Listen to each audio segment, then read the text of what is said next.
나는 하나님을 사랑합니다.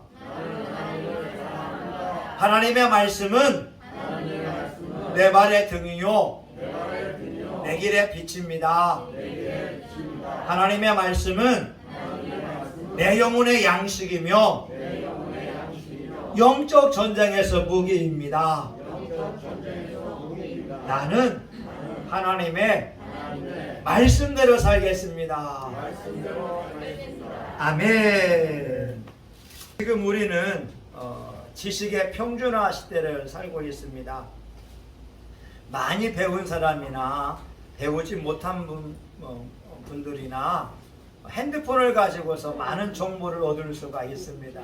그래서 우리는 지혜가 절실히 요구되어지는 사회 속에 살고 있습니다. 지식은 정보거든요. 모르는 것을 아는 것이 지식이 되어지고, 지혜는 지식을 활용할 줄 아는 능력이 되어집니다. 인도네시아 22살 먹은 청년이 말입니다. 5년 동안 자신의 모습을 셀카로 찍었어요. 그런데 이 청년이 블록체인 기술을 배워서 자기 셀카에다 NFT라고 하는 그러한 블록체인 기술을 접목해서 만들었습니다. NFT는 뭐냐면 대체 불가능한 토큰이라고 하는데, 디지털 자산에 대해서 내가 소유권을 주장하는 것입니다. 이 청년이 셀카 933장을 판매를 했는데, 누가 그 사진을 살까 했는데 많은 사람이 그 사진을 사갔어요. 그래서 22살 먹은 젊은 아이가 14억을 벌었습니다. 와. 어떤 사람은요, 페이스북에다가 한 줄 명언을 남겼습니다. 그리고 그 명언에 NFT 기술을 접목시켰습니다. 한 문장이 270만 달러, 30억 원에 팔리게 됐습니다. 우리는 NFT가 어설프게 뭔지를 알고 있어요. 근데 이것을 기술로 접목하게 되면 이것이 자산이 될 수가 있어요. NFT 기술은 요즘에 많이 활용합니다. 동영상에도 NFT 기술을 접목시킬 수 있고, 심지어 그림을 그리게 되면 그림에 대해서도 NFT를 걸어놓게 되면 그것이 진품인 것을 알 수가 있습니다. 여러분, 제 친구 녀석이 있어요. 고등학교 때 같은 반에 있던 친구인데, 그 녀석과 대화했는데 그렇게 말합니다. 저를 보면서 자극을 받았다고 해요. 저를 보면서 도전을 받게 되었다고 하는 거예요. 왜냐하면 제가 영어를 잘했으니까. 고등학교 1학년 때 영어를 잘한 아이들이 반에서 몇 명 있었습니다. 저하고 여기 한 2-3명 있었어요. 근데 저와 통화했던 그 친구는 영어의 두각을 드러낸 친구는 아니었습니다. 근데 그 친구가 하나님 앞에 기도했다고요. 하나님, 영어를 좀 잘하게 해주세요. 그래서 하나님이 친구에게 지혜를 주시니까 천재 영어라고 하는 책을 썼다고 하는 거예요. 그리고 우리나라에서 유일하게 영어 학습법으로 특허를 받은 사람 1호가 되었습니다. 우리 친구가 제가 졸업했던 장신대학교에서 영어를 가르치기도 하고, 서울 장신대나 한일 장신대에서 영어를 가르친 적이 있다고 하는 거예요. 강남에서 1타 강사가 되어서 고액 과외를 했던 그런 사람이라고 하는 것입니다. 여러분 알다시피 저는 외국어 대학교에서 영어과를 나온 전공자입니다. 근데 저희 친구가 저보다 훨씬 지혜로워서 지금 영어를 가지고서 돈을 벌고 있고 영어 사업체를 운영하고 있습니다. 지금 각 교회에 영어 도서관을 만들어서 다음 세대 아이들이 영어를 공부하게 만들고 영어로 전도하는 그 일을 하고 있습니다. 어제 통화했는데 지금 해외 선교지에도 영어 도서관을 만드는 일을 하고 있다는 거예요. 캄보디아에, 케냐에, 필리핀에 현지인들을 교회로 와서 영어 공부하게 하고, 지금은 영어만 하는 것이 아니라 수학도 공부시키고 과학도 공부시키는 이 학습 프로그램을 가지고 있다고 하는 거예요. 여러분, 제가 다른 친구와 대화하면서 그런 말 합니다. 아니, 어떻게 그 친구가 영어에 대해서 박사가 되어지고 영어를 가지고 탁월할까? 영어 잘한다고 한다면 나하고 다른 친구하고 두세 명 있는데, 여러분, 이것이 지혜의 차이입니다. 저는 영어에 대한 지식이 탁월한 사람이었습니다. 그러나 우리 박규일 목사라고 하는 친구는 하나님의 지혜를 받은 사람이 되어서 영어를 가지고 전도하고 영어 도서관과 심지어 사업체까지 운영하는 CEO가 되어져 있습니다. 지금 시대에 저와 여러분에게 필요한 것이 하나님의 지혜라고 하는 것이죠. 여러분 자신을 보면서 지혜로운 사람이라고 여기고 있습니까? 아니면 지혜가 부족하다고 여기고 있습니까? 저는 지식은 많은 사람입니다. 그러나 지식을 활용하는 지혜가 부족합니다. 그러기에 하나님 앞에 기도할 수밖에 없습니다. 야고보서 1장 5절에 말씀합니다. 너희 중에 누구든지 지혜가 부족하거든 모든 사람에게 후히 주시고 꾸짖지 아니하시는 하나님께 구하라. 그리하면 주시리라. 공부 잘한다고 지혜 있는 건 아닙니다. 좋은 대학 갔다고 지혜로운 건 아닙니다. 돈이 있다고 해서 지혜로운 것이 아닙니다. 하나님의 지혜가 있고 세상에 지혜가 있습니다. 오늘 본문에 있는 말씀에서는 세상적인 지혜와 하나님이 주는 지혜를 비교하고 있습니다. 여러분, 우리 14절 한번 볼까요? 14절 같이 봅니다. 시작. 그러나 너희 마음속에 독한 시기와 다툼이 있으면 자랑하지 말라. 진리를 거스려 거짓하지 말라. 예, 이러한 세상적인 지혜는요, 시기심이 있어요. 다툼이 있다는 것이고 자랑, 교만함이 있고 심지어 거짓말이 있다고 하는 거예요. 세상적인 지혜를 하나님께서 평가하는 것이 15절인데 세상적이요, 정욕적이요, 마귀적이라고 하는 거죠. 세상의 지혜를 받으면 그 속에 시기와 다툼이 가득합니다. 자기 자랑으로 자기 업적을 내세우고자 하는 것이 가득합니다. 세상적인 지혜를 받으면 거짓말이 가득 차 있다고 하는 거죠.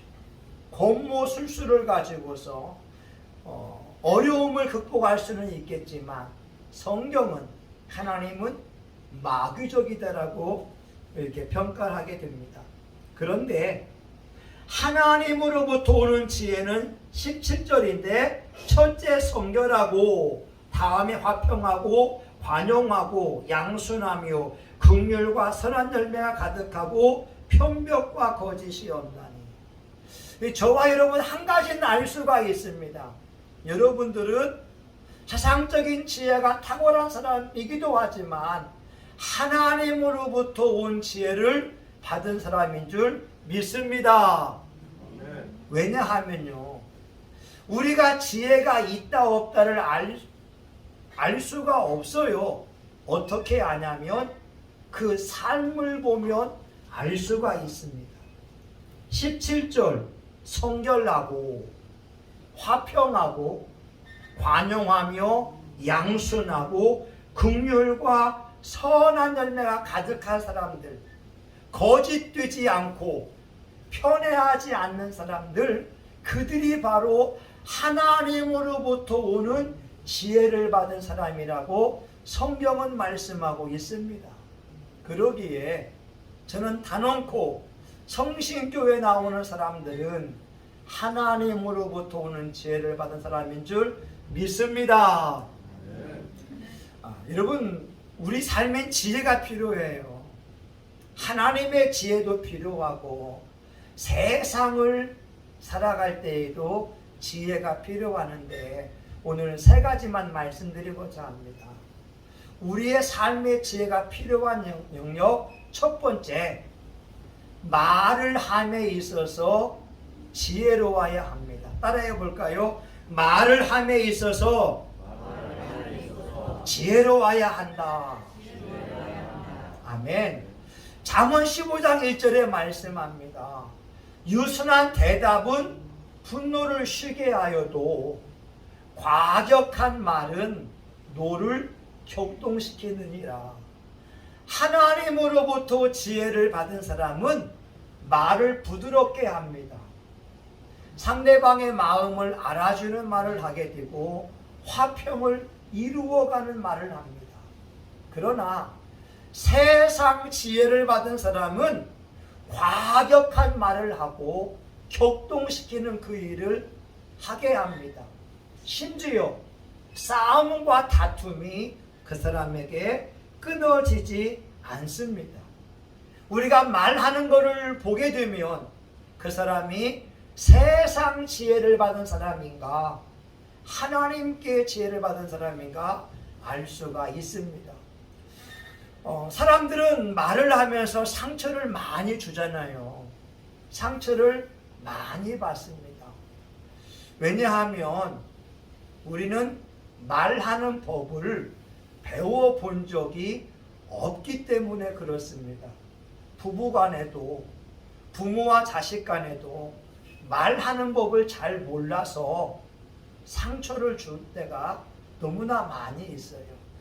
우리가 상처를 덜 주는 방법 중에 하나가 뭐냐면 주어를 바꾸는 겁니다. 우리 대한민국 사람들은 유 메시지를 많이 합니다. 너 그거밖에 안 돼. 너 빨리 해. 너 빨리 와. 주어가 유가 될 때에, 당신이 될 때에 우리는 감정적인 사람이 됩니다. 당신 이거밖에 안 되는 사람이었어. 당신 지금까지 뭐 하고 있었어? 그러면 감정을 상할 수밖에 없다는 거죠. 그런데 주어를 나로 바꾸는 거예요. I 메시지라고 합니다. 나는 당신이 좀 일찍 왔으면 좋겠어. 난 당신이 내가 집에 왔을 때 청소를 다 해놨으면 좋겠어. 이러면 부드럽잖아요.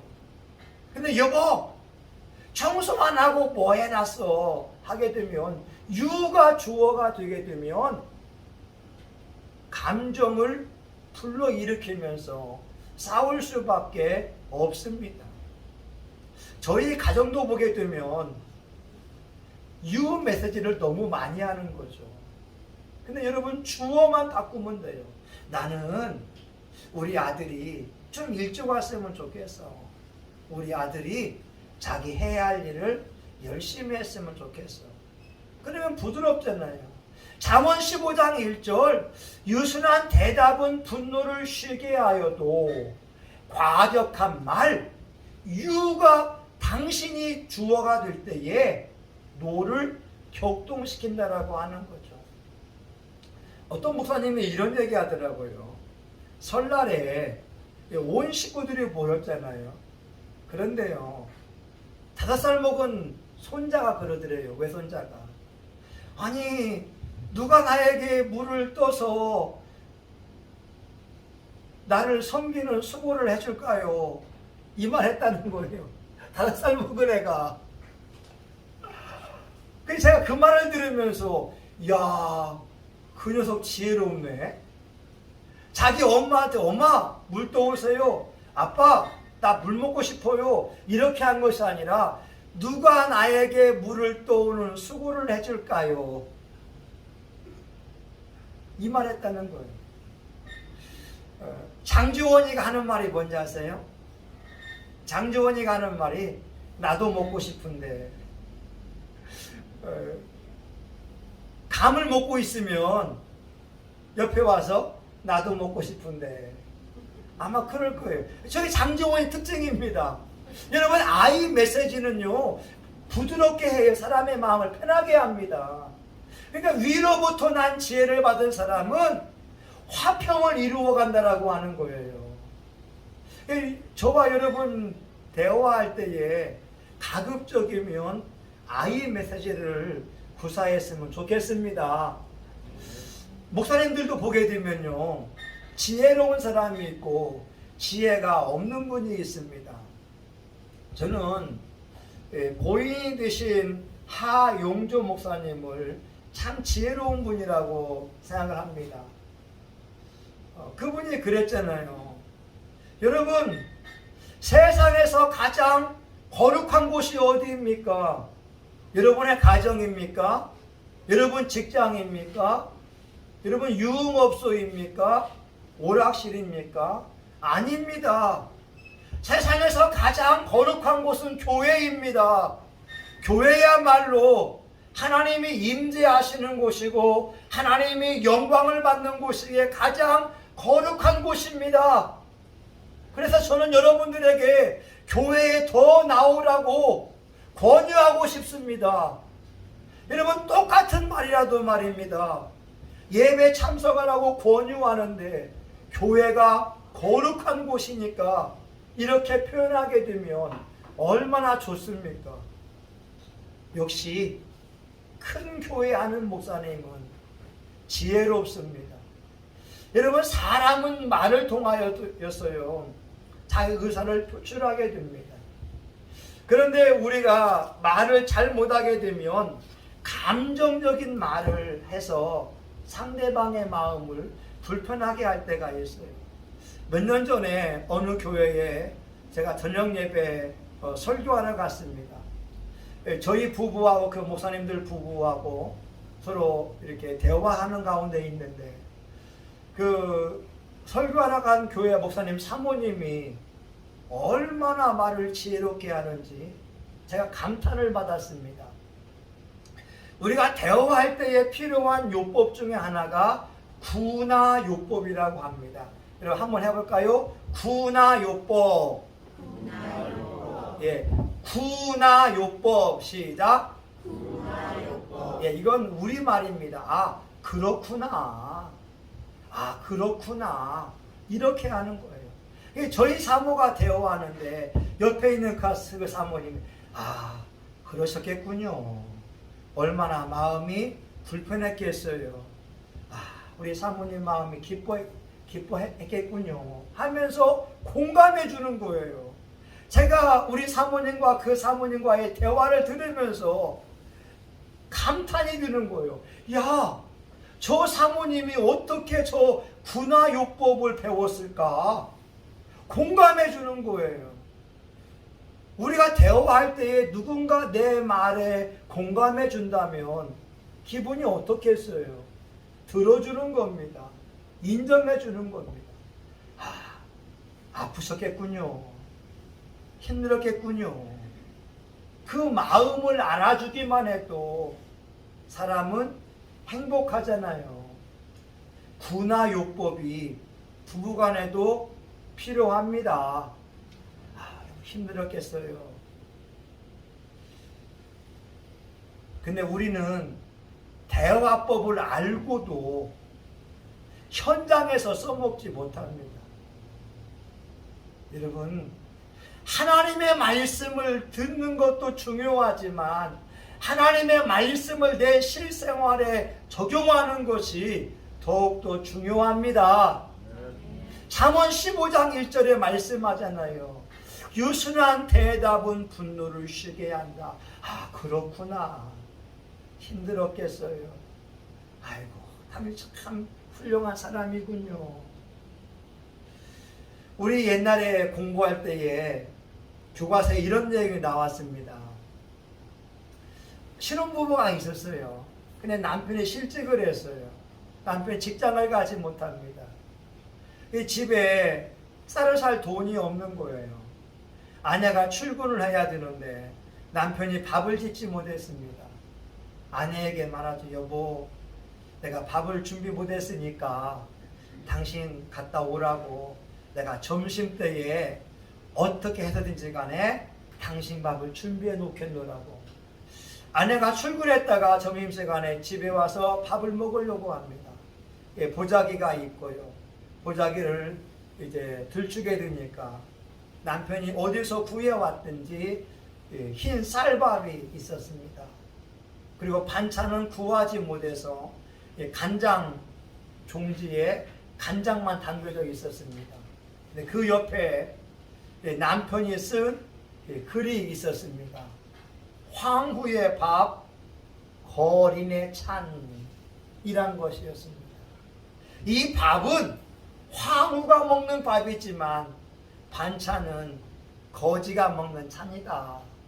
근데 그 글을 보면서 아내가 남편의 뜨거운 사랑을 느끼면서 울게 되었다라고 하는 것이었습니다. 여러분, 인생을 살면서 힘들 수 있잖아요. 그런데 이 부부처럼 황후의 밥, 거린의 찬, 이 짧은 문장을 가지고서 부부간에 따뜻한 애정을 느낄 수 있지 않겠습니까? 저와 여러분 말을 다 잘하시잖아요. 그런데 특별하게 잠언 15장 1절에 있는 말씀처럼 하나님으로부터 온 지혜를 받는 사람은 화평을 이루는 자들이 된다고 말씀합니다. 18절에 화평케 하는 자들은 화평으로 심어 의의 열매를 거두느니라. 저와 여러분이 화평을 이루어 간다면 반드시 여러분 하나님으로부터 지혜를 받은 사람인 줄 믿습니다. 두 번째요, 우리는 깨닫는 것이 지혜인 줄 알아야 됩니다. 한번 해볼까요? 깨닫는 것이 지혜이다. 예. 마태복음에 보게 되면 주님께서 이와 같이 말씀하지요. 무슨 무익한 말을 하든지 이에 대하여 심판을 받는다.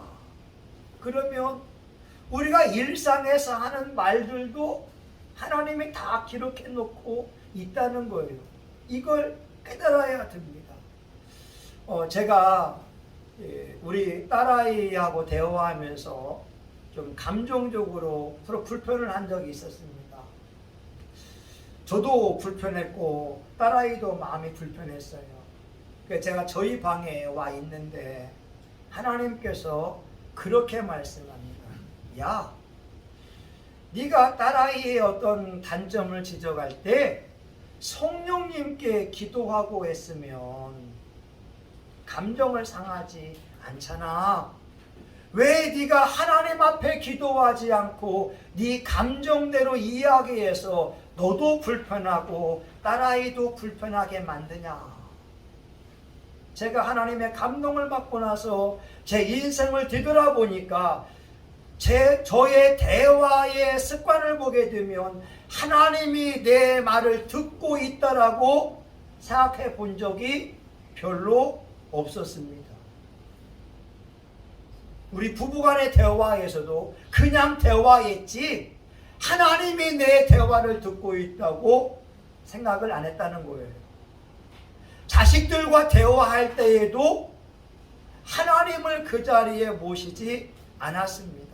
심지어 우리 교인들과 대화할 때에도 하나님을 그 자리에 초청하고 하나님이 내 말을 듣고 있다고 생각해 한 적이 별로 없었습니다.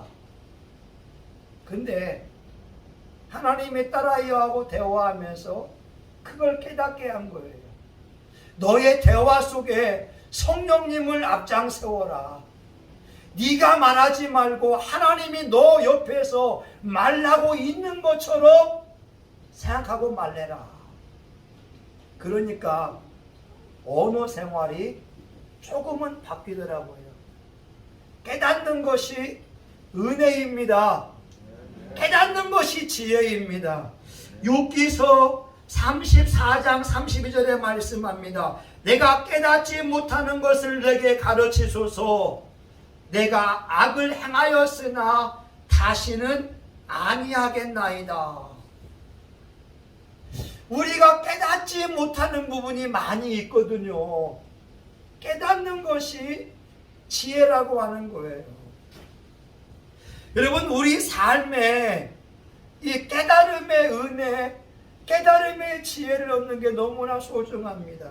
시편 49편 20절에서 말씀합니다. 존귀하나 깨닫지 못하는 사람은 멸망하는 짐승 같도다.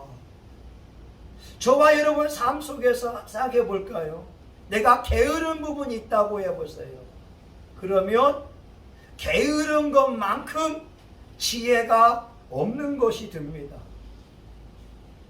내가 돈을 낭비하고 있다고 생각해 보세요. 그러면 내가 돈을 허비하고 낭비하는 것만큼 나에게 지혜가 없다고 하는 거예요. 왜냐하면 지혜로운 사람은 부지런하거든요. 지혜로운 사람은 돈을 낭비하지 않거든요. 만약에 우리 몸이 병들어 있다면 병들어 있는 것만큼 우리에게 지혜가 없는 것입니다. 왜냐하면 자기 몸을 관리할 줄 알아야 되거든요. 누구나 다 노년의 시기를 경험하게 될 겁니다. 노년을 위해 준비해야 됩니다. 건강을 준비해야 되고요. 돈을 준비해야 되고요. 친구를 준비해야 됩니다. 또한 취미 생활도 준비해야 됩니다. 왜냐하면 지혜로운 사람은 누구나 다 60의 세월, 70의 세월, 80의 세월을 보낼 것입니다. 그때를 위해서 돈을 준비해 놓아야 되고 또한 친구도 있어야 되고 취미 생활도 해야 됩니다. 지혜가 없는 사람은 60살이 다가오는데 돈 준비가 안 돼 있는 거예요. 건강을 준비하지 않은 것은 지혜가 없는 사람이라고 하는 거죠. 여러분, 우리 최고사님이 여기 계시지만 30년 뒤에 저와 여러분의 모습이 권사님의 모습인 거예요. 여러분이 지금 준비해야 됩니다. 준비하지 않고 시간을 허비하고 게으른다면 그건 지혜 없음이라니까요. 여러분, 몸 운동해야 되거든요. 하루에 10,000보씩 운동해야 됩니다. 우리가 운동하지 않고 있는 것은 지혜가 없음이라고 하는 거예요. 여러분, 돈을 방만하게 쓰고 있습니까? 그건 지혜 없음입니다. 지혜로운 사람은 자기 돈을 관리할 줄 압니다. 지난 금요일날 설교했지만 여러분, 인생의 모든 문제가 돈 문제거든요. 돈 관리가 되는 사람은요, 인생 관리를 할 수가 있어요. 여러분, 맞지요? 아멘? 돈 관리가 안 되면 자기 인생 관리가 안 돼요. 자기 노후의 시간이 다가오는데 준비하시면 안 되잖아요. 깨닫는 것이 은혜라고 하는 거예요. 톨스토이가 그의 책에서 3가지 질문을 말합니다. 세상에서 가장 중요한 것은 무엇이냐라고 하는 거예요. 가장 중요한 시간은 무엇인가? 지금이라고 하는 거예요. 지금 이 순간이 가장 중요한 것이고, 세상에서 가장 중요한 사람은 누구인가? 지금 내 앞에서 나와 대화하고 있는 사람이 가장 중요한 사람이라는 거예요. 3번째는 가장 중요한 일은 무엇인가? 지금 내가 하고 있는 일이 가장 중요하다고 하는 거예요. 톨스토이의 3가지 질문입니다. 어떤 면에서는 이 질문이 맞아요. 저와 여러분 인생에서 가장 중요한 시간은 지금입니다.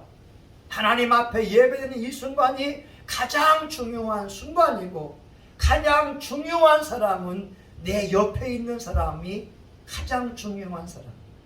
가장 중요한 일은 지금 내가 하고 있는 것입니다. 내가 하고 있는 일에 최선을 다하면서 하루하루를 살다 보게 되면 하나님께서는 우리에게 좋은 날을 주십니다. 네. 여러분, 많은 사람들이 시간을 허비합니다. 미래를 준비하지 않아요. 오늘을 살지 않는 거예요. 오늘 얼마나 중요합니까? 광주 아이파크에서 아파트가 무너졌잖아요. 근데 유가족 가운데 어떤 청년이 그런 얘기합니다. 오늘 아침에 아빠하고 싸우고 헤어졌습니다. 오늘 아침에 아빠하고 싸우고 헤어졌는데 내가 아빠한테 용서를 구하지 않았는데 아빠가 콘크리트 더미에 깔려 있습니다. 그게 유가족 그 딸의 고백입니다. 내가 우리 아빠에게 잘못했다고 용서를 구하고 싶은데, 우리 아빠 시신을 찾고 싶은데 제발 살아만 있어다오. 그것이 유가족의 고백이라고 하는 것이죠. 여러분, 우리의 삶 속에 가족같이 중요한 게 어디 있어요? 근데 많은 사람들은 몰라요. 헤어지면 그제서야 압니다. 신달자 시인이 그런 얘기 하잖아요. 남편하고 결혼했는데 남편이 교수였습니다. 근데 35세에 중풍을 맞았어요. 35세 이게 젊은 나이에 반신불수가 돼버린 거예요. 그래서 59세까지 무려 24년간 대소변을 이 부인이 섬기면서 노력해 왔습니다. 59세에 남편이 죽었어요. 그래서 어느 날 비가 오는 날, 비가 온다 이렇게 이야기했는데 자기 뒤를 뒤돌아보니까 자기의 말을 들어줄 남편이 없다라고 하는 거예요. 여러분, 옆에 남편이 있는 거 얼마나 감사해요. 옆에 아내가 있는 거 얼마나 감사합니까? 옆에 자식 있는 거 얼마나 감사합니까? 하나님이 오늘을 선물로 주었는데 왜 이 선물의 축복을 깨닫지 못해서 상처를 주고 아픔을 주느냐, 이 말입니다. 여러분, 대한민국 사회가요, 하나님의 뜻을 몰라서 거짓이 가득 차 있습니다. 근데 정말 저와 여러분들이 하나님의 말씀으로 그 대화 속에 주님을 떠올린다면 여러분의 말에 거짓이 사라집니다. 여러분의 말에 편벽됨이, 편애가 사라집니다. 여러분의 말 속에 시기심과 다툼이 사라질 수밖에 없습니다. 여러분의 대화, 여러분의 삶의 현장 속에 하나님을 모시고 나아간다면 오늘 말씀처럼 순결하고 화평하고 관용하고 양선하고 선한 열매가 가득할 수밖에 없습니다. 여러분, 이런 지혜가요, 하나님으로부터 오고 있습니다. 누구나 다 이렇게 성별되게 살기를 원하잖아요. 근데 여러분, 깨닫는다고 해서 다 지키는 것은 아닙니다.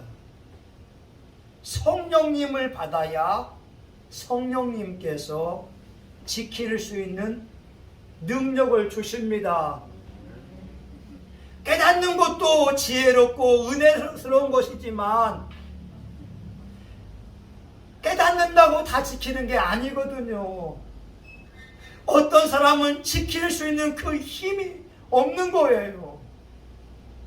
우리 아이들에게도 30대의 시절이 오겠지만 그 시기를 준비할 능력이 없는 거예요. 우리에게도 60대의 세월이 올 겁니다. 70대의 세월이 올 겁니다. 준비해야 되는데, 깨달았는데 준비할 능력이 나에게 없을 수가 있어요. 그러나 성령을 받으면 성령님께서 지혜롭게 준비할 수 있는 능력을 주십니다. 그러기 저와 여러분에게 성령 받으라고 하는 거예요. 성령을 받아야 깨닫게 하지요. 성령을 받아야 변화가 되잖아요. 성령을 받지 않으면 깨닫기는 하는데 그 삶은 바뀌지가 않는 거예요. 여러분, 이제 말씀을 마치려고 합니다. 우리 삶 속에 위로부터 나오는 지혜가 충만해야 됩니다. 세상 지혜 충만한 사람이 있어요. 종욕적이고 땅의 것만을 추구하고 시기와 다툼이 가득 찹니다. 그러나 하나님이 주신 지혜를 받은 사람은 가는 곳마다 화평을 이루고 많은 사람에게 선한 열매가 가득하고 긍휼의 열매가 가득해서 그 사람을 통하여 하나님의 영광을 돌려드린다라고 하는 것이지요. 여러분, 하나님 신앙생활할 때에도요, 지혜가 필요합니다. 어떤 사람은 예수님을 믿어도요, 뭘 해야 되는지를 몰라요. 여러분, 정말 중요합니다. 예수님을 30년 믿어왔는데 내가 뭘 믿는지를 모르는 사람이 부지기수입니다. 아니에요. 여러분, 하나님의 말씀에는 두 가지가 있어요. 믿음과 사랑입니다. 어떤 경우에도 어떤 상황에서도 하나님이 살아계신 것을 믿어라. 그러면 기적은 일어난다. 두 번째, 사랑입니다. 사랑할 수 없는 사람을 자기 몸처럼 사랑해라. 예수님처럼 사랑해라. 사랑을 행하는 곳에 하나님께서 함께 하시고 나타내 보여주겠다. 이게 신앙의 목표가 됩니다. 힘들고 어려운 상황, 그때도 믿음을 선포하는 겁니다. 사랑할 수 없는 사람이 옆에 있어요. 그럼에도 불구하고 사랑을 선포하고 실천하며 나아갈 때 성령님께서 역사한다라고 하는 거예요. 그것이 신앙생활의 지혜입니다. 결과적으로 나를 바꾸어내는 거예요. 아, 예수 믿으면 예수로 나를 바꾸어내면 되는구나. 이것이 신앙의 목표가 된 사람들은 하나님으로부터 칭찬과 영광을 받을 날이 반드시 올 것입니다. 우리 성신교회 교우들이 이 복을 받기를 예수의 이름으로 축원합니다. 아멘. 기도합니다. 하나님, 지혜가 필요합니다. 지혜를 주옵소서. 우리에게 남은 날을 계수하여서 오늘 하루, 지금 이 순간 하나님 앞에 예물드는 삶을 살게 하여 주옵소서. 예수님의 이름으로 기도합니다. 아멘. 여러분, 우리 삶 속에 지혜가 필요합니다. 사람은 지혜만 뽑아가도 바보가 됩니다. 아무리 지식이 많아도, 아무리 좋은 대학 나와도, 아무리 유능한 사람이라도 지혜만 뽑아가면 바보, 멍청이가 됩니다. 근데 그 지혜가 하나님께 있습니다. 깨닫는 것이 지혜입니다. 그런데 성령님을 받지 않으면 그걸 행동에 옮길 수 있는 능력이 없습니다. 하나님의 저의 감동 주기를, 야, 왜 네가 나한테 기도하지 않고 딸에게 이야기해서 감정을 상하게 하냐? 너의 대화 속에 성령님이 있게 해라. 여러분은 어떠신가요? 여러분 말 잘하시잖아요. 여러분의 대화 속에 하나님이 계십니까? 하나님이 여러분 대화를 듣고 있습니다. 하나님이 없으면 지혜가 없습니다. 이 시간 하나님께 지혜를 달라고 우리 주여 삼창하며 통성하여 같이 한번 기도합시다. 주여, 주여, 주여. 하나님, 저에게는 지식이 있습니다. 그러나 지혜가 부족합니다. 하나님, 저는 지식이 있습니다. 그러나 지식을 활용하는 지혜가 부족하여 말이 어눌합니다. 하나님, 의인의 혀는 첫 은과 같다라고 말씀하는데 하나님, 지혜로운 말을 하지 못해서 감정적인 말을 할 때가 너무나 많았습니다. 예수님, 회개해야 합니다. 나는 지혜가 없음을 인정합니다. 성령님, 이 시간 나에게 지혜를 주시옵소서. 우리 교인들을 섬김에 지혜를 주시옵소서. 대인관계에서 지혜를 주시옵소서. 하나님, 가난한 것은 지혜가 없는 것입니다. 하나님, 게으른 것은 지혜가 없는 것입니다. 하나님 아버지여, 시대를 아버지 준비하지 않는 것은 지혜가 없는 것입니다. 오늘 세월을 낭비하고 허비하는 것은 지혜가 없는 것입니다. 오늘 지혜롭게 행동할 수 있도록 마땅히 해야 할 것이 무엇인지 아는 자가 되게 하여 주시옵소서. 하나님, 코로나19 사회에 우리 성신교회가 이 지역사회와 한국교회를 하나님 이끌기 위하여 하나님의 지혜가 필요합니다. 주여 주시옵소서. 저와 우리 교우들에게 지혜를 주시옵소서. 하나님, 우리 교우들에게 하나님이 주시는 지혜가 넘치게 도와주시고 우리 교우들의 가정 경제에도 하나님의 지혜로 말미암아 물질이 넘쳐날 수 있도록 도와주시고 하나님 아버지, NFT라고 하는 하나님 대체 불가능한 토큰의 블록체인의 기술이 하나님 아버지 상용화되고 있습니다.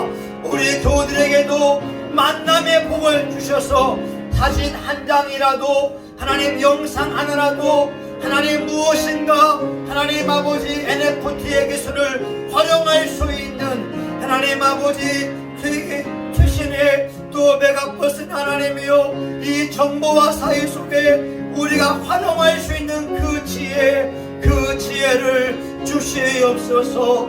하나님 아버지, 우리는 기도합니다. 지혜가 없습니다. 지혜를 주시옵소서. 만남을 허락하여 주옵소서. 우리의 우둔함을 깨칠 수 있는 좋은 만남을 주시옵시고 하나님, 우리 교회가 지상 위에 세워져서 놀라우게 하나님의 복음을 전파하는 교회가 되게 하여 주옵소서. 주여, 전도함에도 지혜가 필요합니다. 지혜를 주시옵소서. 말함에도 지혜가 필요합니다. 지혜를 주시옵소서. 예수님의 이름으로 기도합니다. 아멘.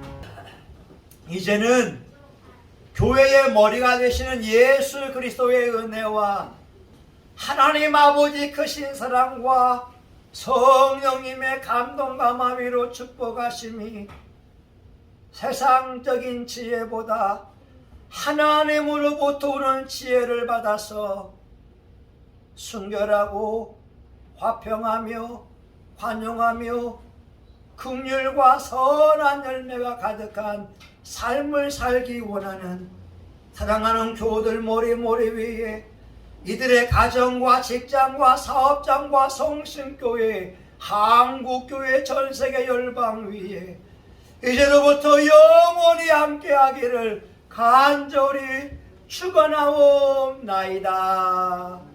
아멘. 하나님, 지혜를 주시옵소서. 위로부터 난 지혜를 받아서 말씀대로 살게 하옵소서. 성령님, 우리 교회 가운데 함께합니다. 우리 대화 중에 함께하십니다. 아멘. 여러분 하나님 감사합니다. 여러분 수고하셨습니다.